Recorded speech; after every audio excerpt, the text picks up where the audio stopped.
Welcome back, everybody, here to your coverage of the Dota 2 Champions League. I'm TobiWan. And I'm the Capitalist. And we are back here again for game number 2. What has been a vast game number 1. Sigma, maybe now they pull the Navi of every first game must be a loss and like a one-sided loss. And a very convincing loss at that. But still, I mean, I thought that it looked like Navi was going to 3-0 from that first game that we had. But that obviously wasn't the case, so let it just be said, Sigma definitely capable of big comebacks. So game 1 is a wash, whatever. They just deal with it. They just like kind of erase it from your mind. Go into the game 2 thinking, Speed Gaming had a game 1 advantage. That's what it was. They started out with the game up. Game 1 never happened. Let's just not even talk about that. Speed Gaming already had a huge advantage. Like these guys, they went 4-0 during their group stage. Got an auto berth into the semi-final. So they literally have to play 4 best-of-1s and 2 best-of-5s. And if they win them all, take home $25,000 plus the 25% of the revenue made from the tickets. Teams love those sort of tournaments where they're able to play well and they get rewarded with less games. It just, you know, it's just less work for more money. It's awesome. Yeah. Oh, dear. Oh, dear. Toby. Sing. He's throwing arrows. He's hitting arrows. The question is, though, can he get the combination? Because we always talk about Miranda needing some level of setup. Like the older setup, like the old-fashioned way of doing it was actually with an SD. So you go with a disruption into the arrow. Bane became the new thing because of the Nightmare. It's a lot easier at time. And then you also have the other options like Crystal Maiden. Obviously, it doesn't work as well if you have a Live Stealer because you're not going to connect the arrow with that one. But maybe we could also see him appear. Like, there's no reason. Sing Sing takes it middle lane with the Mirana. You get Live Stealer up on that top lane. You've already got a leap in initiation as well then. So as a leap in to an infest damage to a Starfall. Gives them a lot of different options. But we don't even have a support hero up yet for Speed Gaming. And a lot of the key coordinator ones is out. And we're going to go with the signature hero that got banned out last game. So the Clinks is now being picked up right now for Eternal Envy. Well, I'm really excited to see this one. Obviously, everybody's talked about Eternal Envy's success. Speed Gaming doing really well with Clinks. Watch out supports on Sigma because there is no place safe against a Clinks. Even that Mirana, I mean, you were talking about how Mirana needs setup in order to hit that arrow. Sometimes I feel that Sing Sing is his own setup, man. Just his positioning.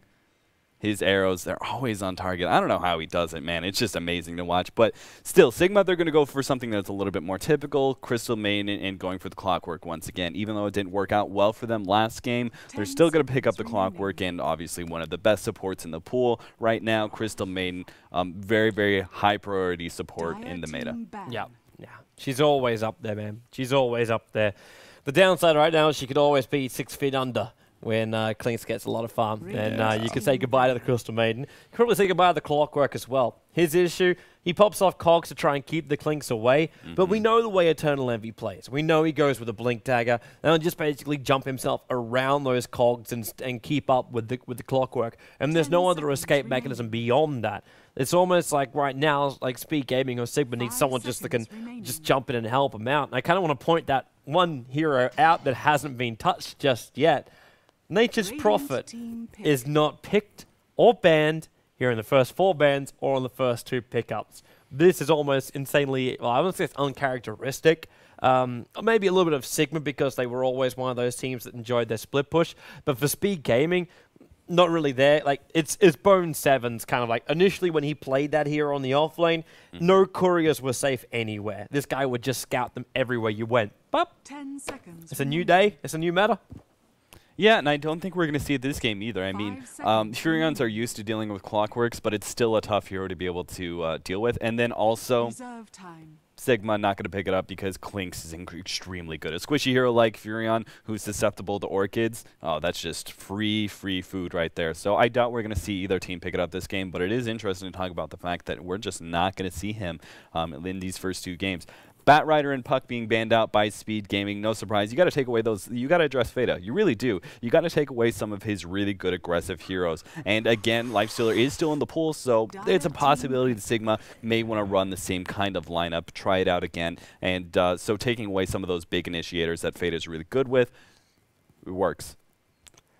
This is a ballsy play from Sigma. This could backfire so badly on them right now. They're going to attempt a Wisp Tiny combination. This is what this kind of has to be. They could try with CK, but I'm not liking their chances. Like, you're still got to basically an animated stunt that's going to fly through the air. There's ways for Speed Gaming to evade this kind of stuff. The Tiny would be then tower pushing, but you've got a Crystal Maiden as a supporter. So it's like, it's almost like it has to be a CK and not a Tiny, but yeah. I'm just wondering right now from Sigma what their game plan is here. You kill people and then you do what? That's why, like, it kind of has to be the time to push down the towers. If it's a CK, you must continue killing and never stop. Yeah. Yeah, it's I don't know. It's questionable what they're going to do here because you are picking up a Wisp against two heroes that are extremely good at being able to dodge Wisp ganks. Mirana has Leap, Moonlight Shadow. Clinks has his Invis, which makes him super, super fast once he gets the levels, and he's also probably going to pick up Blink Dagger. So, again, no surprise it's Tiny. They do need the pushing power. That's probably their best choice here, but Clinks does really well versus Tiny. Orchid, on top of that, he's got heavy physical damage, so until Tiny actually has that armor coming out from an AC or something like that, he's just going to clean through Tiny's health so quickly. Yep. Timbersaw as well. Timbersaw loves going up against strength heroes and also has an escape mechanism versus that and has a way to survive when the risk relocate comes in. Like it's not even just the fact you have to run. It's like I can stand and fight with the Timbersaw. Yeah, absolutely. And I'm still waiting for the Prophet to come into this pool, but with the Timbersaw you don't really need it as much anymore. But we don't even have the supporters from Speed Gaming. The Chen's been banned out, the Lich has been banned out, Enchantress is still a possibility. With this jump in, I don't really feel the Enchantress is a better pick in this case.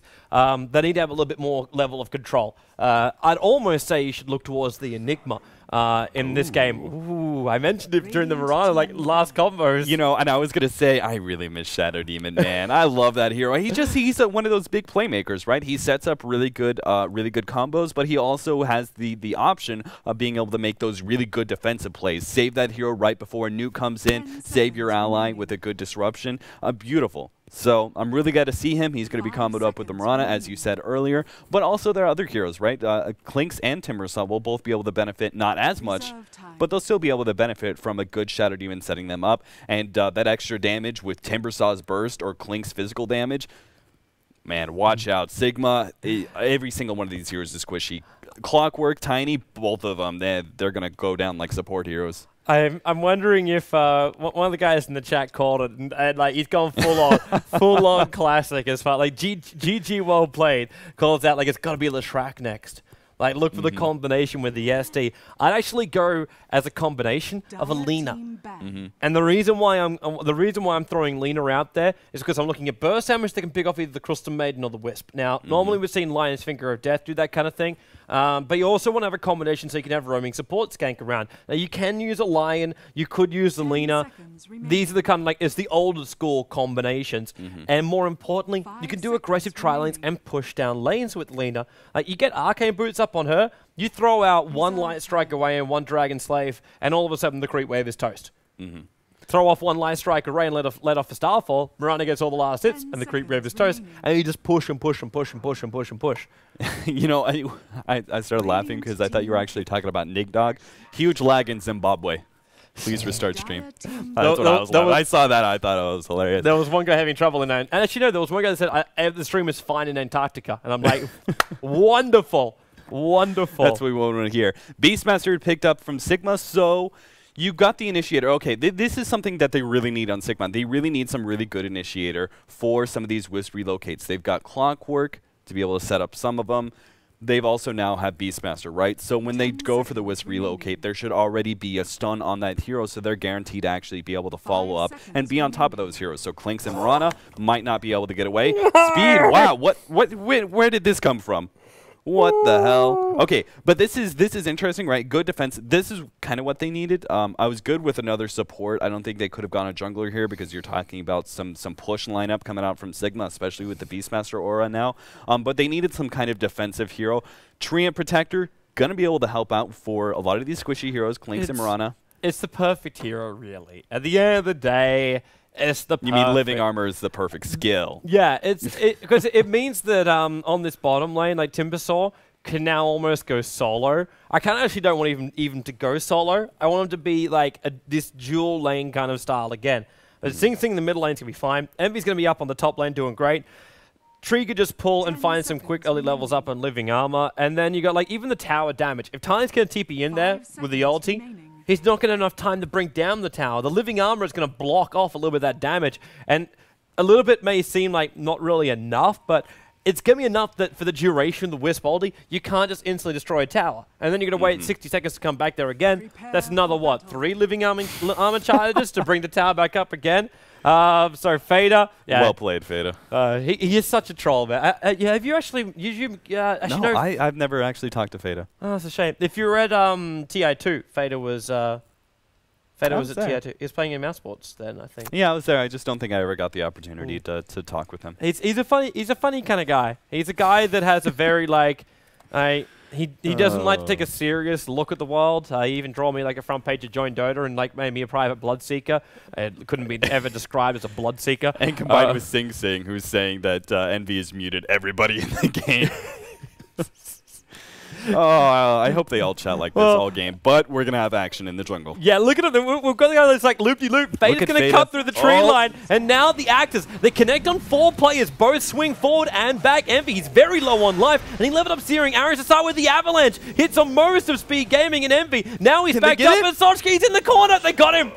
He gets burnt up. Tiny pushes him down. Fader will die in the tree line. Tether back in again. Bone 7 now takes the fall as well. 2 for 1. Miguel is so low on life, but Owie 2000, he went lead seat to start with. So don't even have the Living Armor for this fight. Pylite die. Disrupts up on top of the one hero who's attacking to Miguel. He's fighting up against himself. He can't kill him off with it. Pass managed to tether in, and it slowed him down enough that he was able to get rid of them before he died. 4-1 in favor of Sigma Gaming. Welcome to game number 2. Oh, God. The 0-minute mark, and they're already... Sigma is up by 1,000 gold and about 600 experience. Fader throws out the good luck. Have fun after that. Oh, my goodness. That was just... No surprise. That was really good setup by Sigma. The fact they started out with the Beastmaster hitting 4 heroes with the axes, both axes, and then CM being able to follow up with the Nova. Immediately, you're like, oh, God. Every single one of our heroes has taken so much damage, and you've got a couple of heroes that don't do a whole lot early on. Well, Tree actually picked up Leech Seed level 1. That's decent, but still. There was just Paris being able to follow up with a 2-man stun on top of that. There was just, once they had that initiation of both of those abilities, hitting so many heroes, they were guaranteed to win the team fight, I feel. That skirmish was going to go their way. The only thing, though, is like they just managed to win the team fight 4-1, but they've got to keep the momentum after that. Like Miguel currently, like he managed to live through that, so he hit level 2, but he took a long time before he was able to get back up towards the top lane, because he went back to base and then TPs himself up. So it took some time before he started getting himself in range for the experience. So because of that, Envy's got a little bit of a head start up on that top lane. And now on the bottom lane too, Sing Sing's down here, so for one of the very few times we see him not going for the solo mid, that's where we see Bone 7 taking the solo mid. And he's 5-0 up against his Beastmaster, who's obviously 9-3 and looking good, but when that kind of stuff happens, Fader's going to burn through a lot of his consumables. That bottle is normally going to be fully empty, while Bone 7, he doesn't have to regenerate as much because he has this Living Armor. He's all good to go. And this bottom lane is so far off the lane, it's not funny. Like, Sochka hit level 2 after the fight, and he still hasn't hit level 3 down here on the bottom lane. He's gone 1-0 as far as CS. He's about to double his CS right there with that one last hit. Yeah, this is something that Fader's pretty much going to have to either get some really good runes, which it looks like he will be able to pick up the damage rune, double damage rune. That's great. Lucky devil. Yeah. But he also set himself up for success because he's keeping the courier there. Sochka used the courier originally to get his bottle to him, so he didn't get the bottle as fast at middle. But he's going to have to constantly get this out. Because Bone 7, that Whirling Death, level 2, just does so much damage to a melee strength hero like Fader. It's unbelievable. So much harassment is going to come out from that. Until he's about level 6, Beastmaster's probably going to have to should be really careful coming in that close. Like, I know the new creep wave's on the way in, but disruption into an arrow with the catcher as well, which is the second ability Pylite I got. He can lose a lot of life very, very quickly. And Owie, he's now got Living Armor as well, so diving in a little bit deeper is not as much of a problem. for both Bone 7 as well as for Eternal Envy, who just keeps having all of his mana burnt off here by Miguel. He's going to pick himself up like 2 Sage's Mask right now to have any kind of chance of popping off another Searing Arrow. That's really well played. Miguel did the right play there, getting really, really aggressive on Clinks. He burned away all of that Searing Arrow mana, meaning that Envy is probably going to miss a couple of CS because he's not able to afford using Searing Arrows on creeps. So he may miss a little bit of CS, but at the very least it means Miguel's not going to be taking nearly as much harassment anymore. So really smart play by him after what is really a bad start. I mean, that you talked about it. He didn't get into lane, so they are even on experience. And on top of that, he picked up 3 assists. Miguel, he got close enough in on Envy. Envy will pop off the stick charge and then goes invis. Smart. And Miguel's like, wait, Envy, not so smart. Don't walk out until the cog's gone. Meanwhile, up on top lane, Avalanche will fly out and Pylai die. Couldn't get the combo, and the arrow will connect onto Tiny. So there's going to be no follow-up on this one. Pylai just run. The Nova is slowing him down. There's still lead seed available for Aoi 2000, but he does not want to trigger it, but he's got to. He does it over on the Wisp, and the Wisp also taking damage from the tower. One last attack from Sing Sing. At this point, I'm going to say that's semily worth it. I say semily, only semily. Yeah, it definitely would have been worth it if Sakshka hadn't thrown the Wisp. I mean, that was kind of unnecessary. He didn't really need the damage, and at the very least, he didn't need to hit the toss right away. So he could have chosen another target than the Wisp, who had just got leech seeded, so he was slowed down, so he stuck around inside of that tower for even more damage. Oh, Sing Sing! That disruption may end up killing him here. Maybe. Yeah, it does. Tiny's able to get the last little swing in on that one. It's not necessarily Pylai's fault. I mean, the orbs may have still killed him. It just lined up the kill. If he had been able to dodge some of the avalanche damage or something like that, that's the play you're looking for. Unfortunately, Pylai didn't really have a good choice. Beastmaster's going to die here in the middle lane. Or maybe he won't. There's no Timber Chain for Bone 7. Oh, this may be a turnaround here. Bone 7, can he really go back to the tower? Oh, yeah, he's going to sneak back through. There's a disruption on bottom lane. That's over on the Tiny. Sing Sing. He's still got arrows. Actually, no, he doesn't. Arrows already been used. I was wondering why disruption's coming and no arrows flying.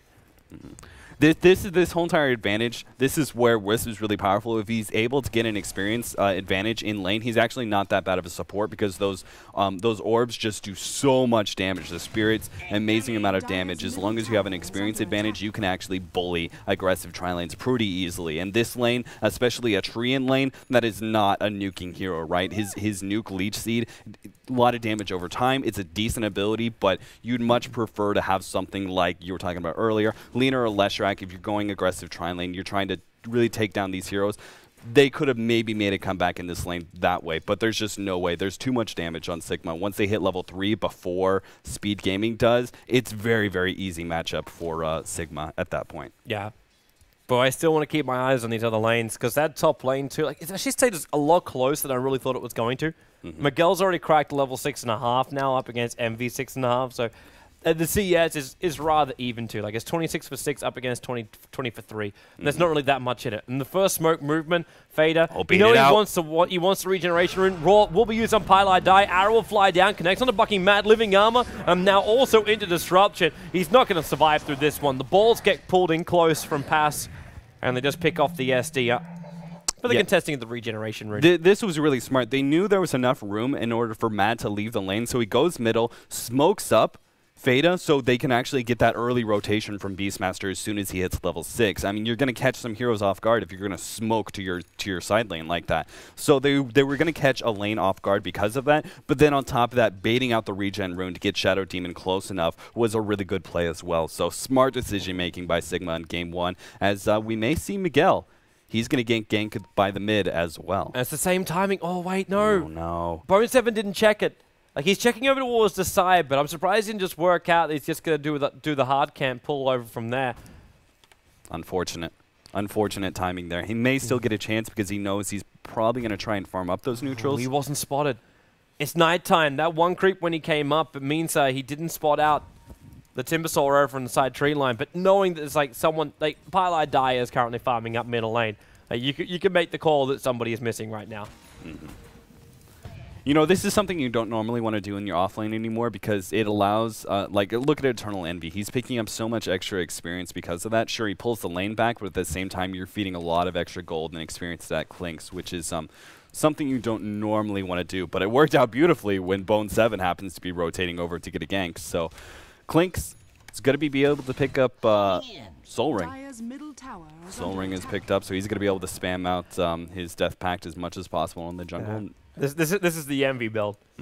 Like, look for the Soul Ring. He might complete up the Ring of Aquila, but then as early as he possibly can, the Blink Dagger pick up. With the Orchid, of course.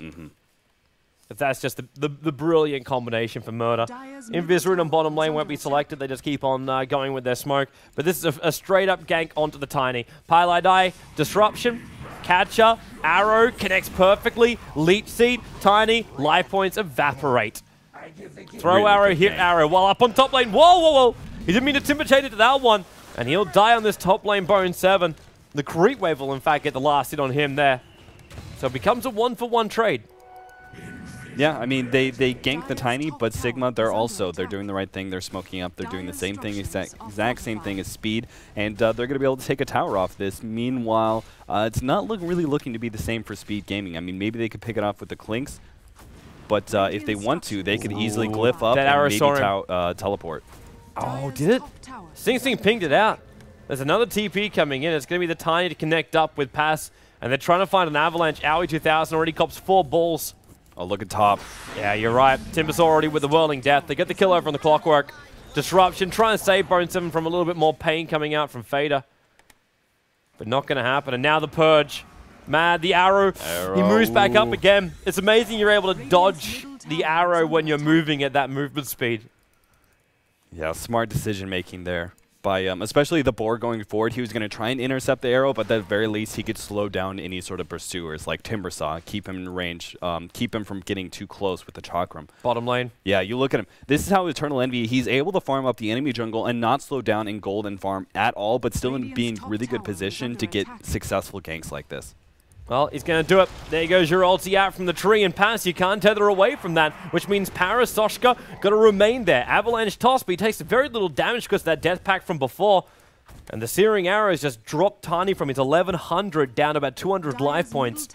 Has to use his wand charges and retreat back out again. And the more this keeps happening, the less towers that are going down, the longer this Aghanim Scepter plus one item, be it Hand of Midas, be it Drums, gets delayed. Yeah, this is really unfortunate. This is really unfortunate for Tiny. I think Sigma, I mean, the last time they did this, they were getting something else. They were trying to get a tier 1, got a hero kill, that sort of thing. But they really need to protect Tiny. They can't afford to trade him for something else because Speed Gaming, they've got multiple cores, right? They've got Clinks, Mirana, and they even have Timbersaw as something to talk about in the late game. Meanwhile, Sigma, they're depending pretty heavily on this Tiny as being their hard carry. Beastmaster is a decent semi. Jumps in on Sing Sing. With Bolly's coming as well, but Sing Sing's already leaped away. The toss they got it. Is up a long way. The balls, they need to be a lot bigger, and they got him. Nice. The maximum radius. And Mirana goes down, but Io almost didn't finish that job right then. Like, that could have been a lot worse. Now in middle lane. Oh, NV, no. They're coming in. Shagbark, Sharkram. They clean it up when they pick up the courier. That had an Ogre Club on it. That had Soshka's Ogre Club. Oh, wow. That's really unfortunate.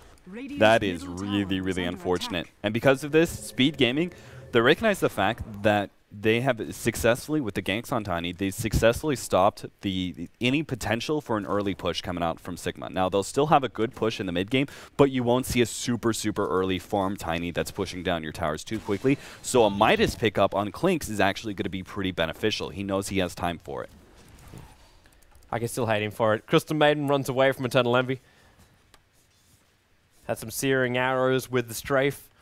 And Crystal Maiden drops from her 606 to 150. I just thought she got hit by some kind of burst damage. I didn't realize it was like 3 Searing Arrows dropping her. Yeah, that was Envy just seeing if he could pick up the kill. If not, whatever. He just goes back. Any health that he loses, he's going to just go back to the jungle, Death Pact another creep. And actually, he's going to wait around for the 12-minute rune. See if he can fill up his bottle first. It's going to be up on top. There'll be Illusion Rune going the way of Bone 7. And he kind of needed to fill up his bottle as well. It was completely, like, he needed his life points. While Sing Sing is being babysat. You notice also, like, this is what I was talking about with all these towers. The Living Armor's working overtime from Aoi right now. Yeah, like it really is. He's healing up the top, he's healing up the mid, he's healing up the bottom. This was always going to be that downside. I remember when the ability first came in, and it was like, I don't know if I can use like the time frame of like it was Starlighter Season 4 that it came out, and like that change up, when it was like global and it could be used on buildings. And I remember I sat there with Puppy and Goblek and we were both just like shaking our heads, just going like, oh, what is this ability? Like it can heal buildings. Because it basically meant to us, if you don't push and you're not successful at bringing down the tower, you won't claim the tower. Like top lane, we have 3 heroes pushing down this tower. The new creep wave's on the way in, but it's not enough damage to instantly kill off the tower. And even if they do, it becomes a trade-off. Bone7 and Pylai Die are beating down this tower in the mid lane. There's no fortification for Speed. They have the options to TP. But now there's TPs coming from Madden towards the middle lane. They're going to force both the Timbersaw as well as the SD back while Envy's on the hunt. Death Pacting down Centaurs. And the tower goes down. Surprisingly, Speed decided to let it go. Yeah, this is really, really smart. I mean, this is a tree pickup. Later on, they won't be able to stop some of these pushes. Once Tiny has Aghanims, you're just clean up towers really, really easily. You're able to guarantee it. But these early pushes, like you were talking about, these rotations into taking tier 1s, Sigma hasn't been able to pick up any gold off of that, and it's the reason that Sigma's gold isn't just skyrocketing. I mean, if anything, Speed Gaming should be ahead right now, if not for that level 1 fight. This move has been wonderful from Pass as well as Paris. They used them around ulti, Speed Gaming, to try and find him. So the one time that we saw Klinks walk down on the right-hand side of the tower, we just saw Wisp as well as Tiny head this direction, out of vision. And then when we saw Sing Sing come down this side, they then walked themselves back over this direction. So both times, they weren't even visible to the enemy. But this time, though, Sing Sing will get caught out. Avalanche, toss, tree ulti, trying to help him. It's a leap away to a TP. The balls will be coming in, but Sing Sing's able to TP himself away to safety. While Bone7 trying to stay away. Is that Klink's way? He just managed to find one. He's going to find two. That damage. What the hell? Double damage, plus Death Pact, plus Pylai Die having a level 4 Soul Catcher, meaning Tiny just gets like 3 shot from Klink's. And let's not forget the no armor on Tiny as well. Or excuse me, 1 armor. And now this tier 1 tower is going to go down as well. Like, there's no strafe, but the damage output from Eternal Envy is more than enough. And also, I realized the irony in somebody who was like talking about that map awareness. I missed that. Arrow's going to fly to Bucking Mad. Clockwork latches in, but he misses on Bone7. And then Timber Chain back up against Starfall. There's a Wisp ulti on the way in, and he does bring down the Timbersaw. But double TP's on the way. Soshka remains. He's got Avalanche and Toss, so he's got the combination. The first TP is cancelled. Eternal Envy will arrive, and Bone7 brought back to be the secondary TP. Someone's dropped the dust on the deck. I don't know if that's meant to be a bait item or something. Mad just doesn't have space for it. Sentry Ward would be probably a good thing to drop and take that dust. Because they don't know that Speed Gaming have a sentry, have an observer wall on the other side of the river. I'm not really sure what's up with that. Mad's dead. Weird. Sentry. Oh, no. Envy. Oh, he wants the Death Pact. That's the reason why. He didn't have enough damage at the time. If he doesn't continually Death Pact, then there's a really good Mad chance he dies to tossed Tiny in combo. The leap away from Sing Sing. It's a very good thing that Mad doesn't actually, like that toss doesn't follow the target during a leap. Yeah. Or else he would have been very deep in, well, crap, really, under the tier 1 tower of the Dire side. I think Eternal Envy here is going to be able to pick up the Blink Dagger before we're talking about Orchid here. I mean, I don't think there's any real necessary need. When he's already hitting, he's cleaving through these heroes so quickly anyway, he doesn't necessarily need the Orchid. I mean, yes, it would help. The thing I'm worried about is the mana pool. That'll be my biggest gun. Miguel, point blank range, hook shot, and raw being used. Speed, finish him! Oh my god. Disruption as well. The living armor was cancelling the damage. Arrow now turns to hit, but it hits the boar instead. Chakram damaged Miguel down at 370 life points at 1 point. And Sing Sing is being healed up to get his stick charges off. That was quite the mistake. Still, really good play. Like Fada, every single time he's positioning his board to try and catch arrows, and he's doing a really good job of it.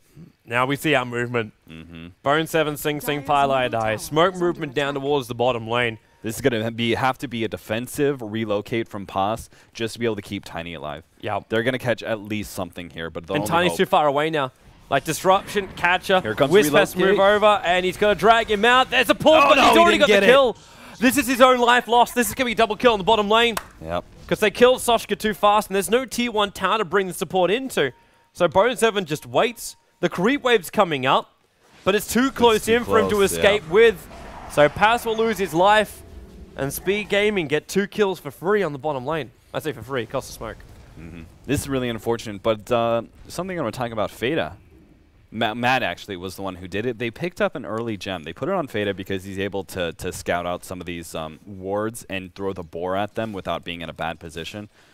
But they're going to try and take some map control here. That's going to really increase the capabilities of the Tiny Whisk combo, potentially, because these heroes like Clockwork and Beastmaster can roam around, look for heroes, be able to set up these ganks without Speed Gaming being able to recognize that. And also Clockwork. maybe... Oh, no. Misses the hook shot. Now they know that's down. The Roar is still up, but Fada's too close. Chakram will come out. They're looking for Bucking Mad. And now, well, that's a nice little latch in. They managed to pick up Owie, but again, he gets his ulti off. The lead seed as well as Living Armor, keeping him alive. Avalanche will fly up, but Bone 7, he is the first one to go down. Got one last whirling death out. But the whistle on the sideline. Miguel, one more arrow to kill him off. And it's not going to be able to get the kill. The toss, as you said, from Soshka, dragging him far enough away that he could not get the last right click in to kill off his teammate.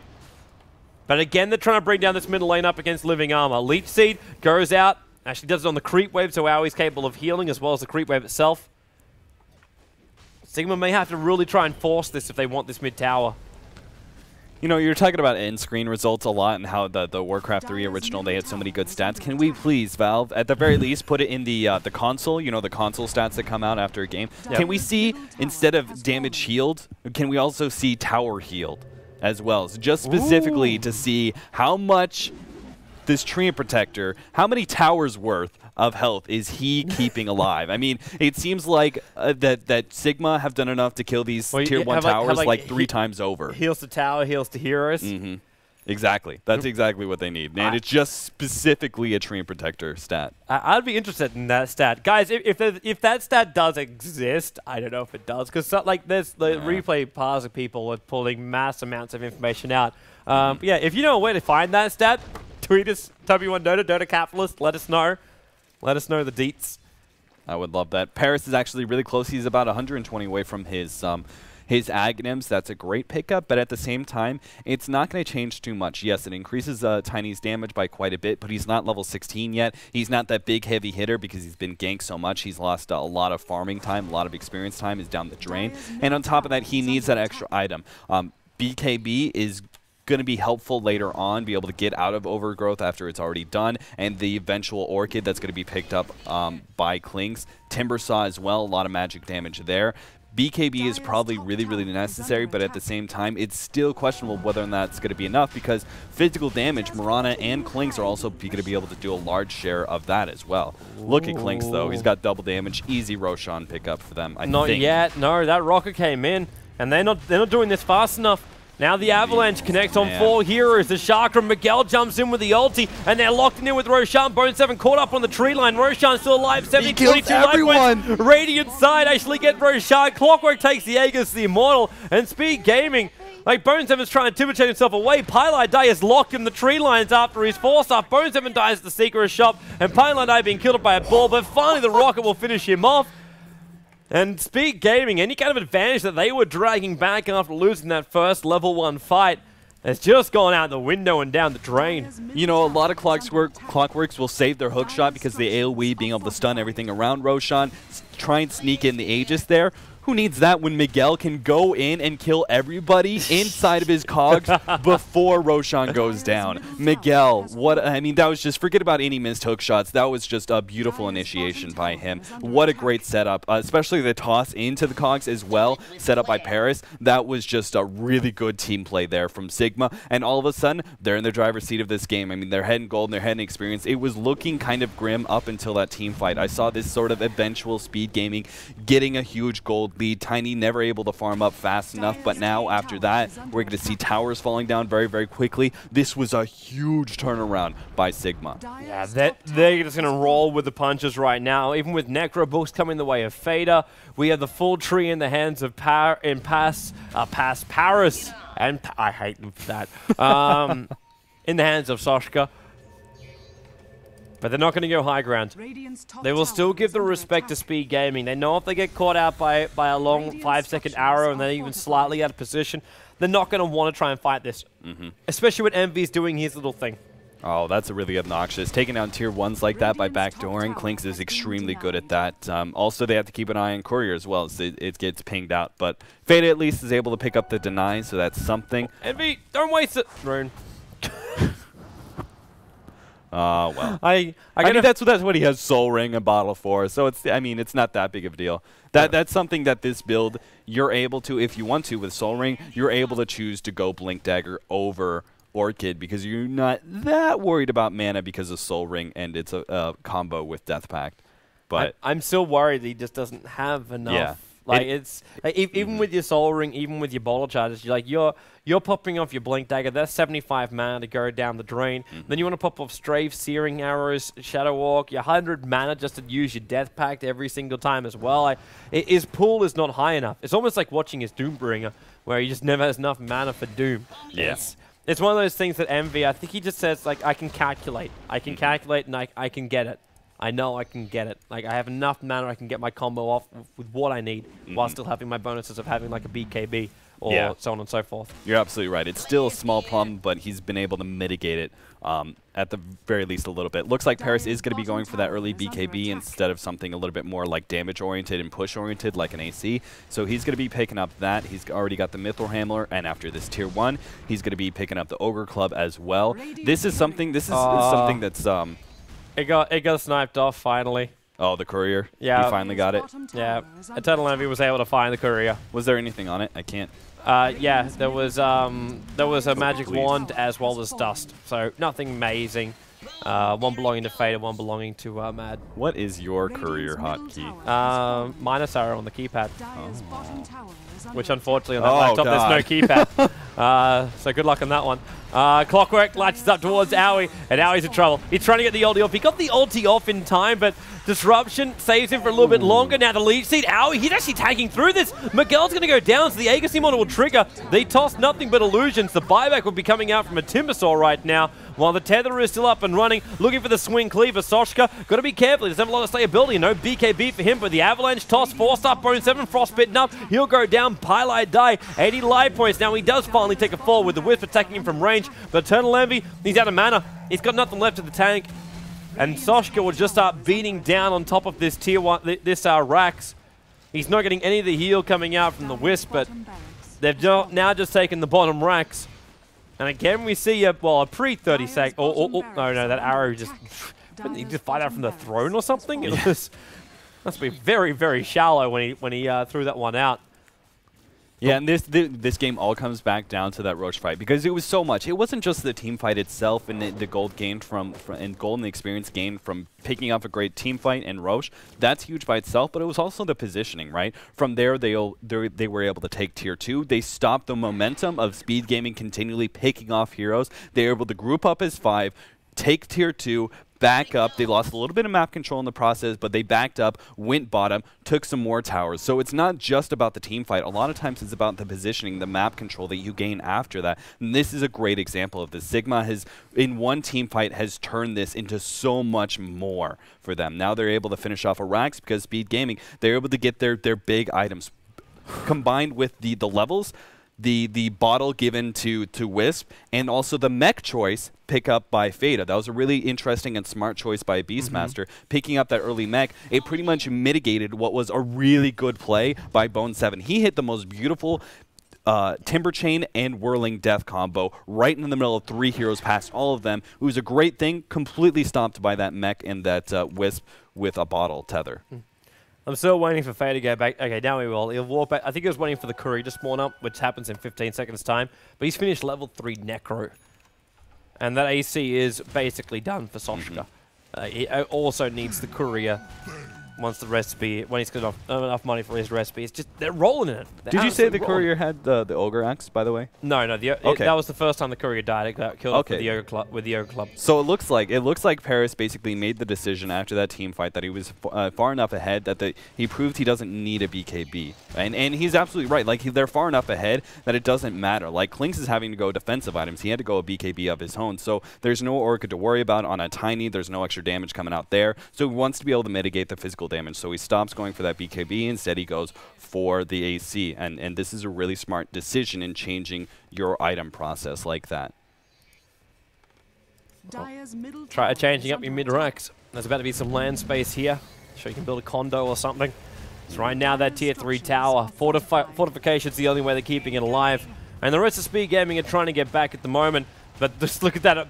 Just power him up. Pass is just powering him up. Goes through the towers. The arrow will connect though. It connects over towards the Wisp. Now they've lost this buff up over on Soshka. And now also in through the rear, Envy. He got roared up inside the BKB. If he goes down right now, this fight's over. He doesn't. He's got some space. He's moving back and now turns for the damage, but he gets killed off. The CM will drop the ulti down and almost wipes everybody out inside of it. While you could be sharkening and Tibbetchaining away, they mini-stun him. GG is the call. Oh, Envy's got to be so mad about that one. That wasn't any sort of auto attacks from any of the supports, anything like that. That was Tiny and his gigantic cleave radius. I mean, Eternal Envy turned, thought he was okay with his range. No, the tree from Aghanims does not care. It cleaves through everything. Eternal Envy in the back just gets wiped out from one hit from Paris. A splinter to the eye. Exactly. And Envy just drops like a sack of potatoes. Well, end of game number 2. We'll be at least having 4 games tonight coming out for this best of 5 series. The winner of this game will play up against Team Alliance in the grand final, and a date which will be after the EMS. Actually, I believe it's on Tuesday and Wednesday of next week is the scheduled time for the 3rd place matchup, as well as the grand final. So yeah, stay tuned, peoples. We'll be back in just a couple of moments' time.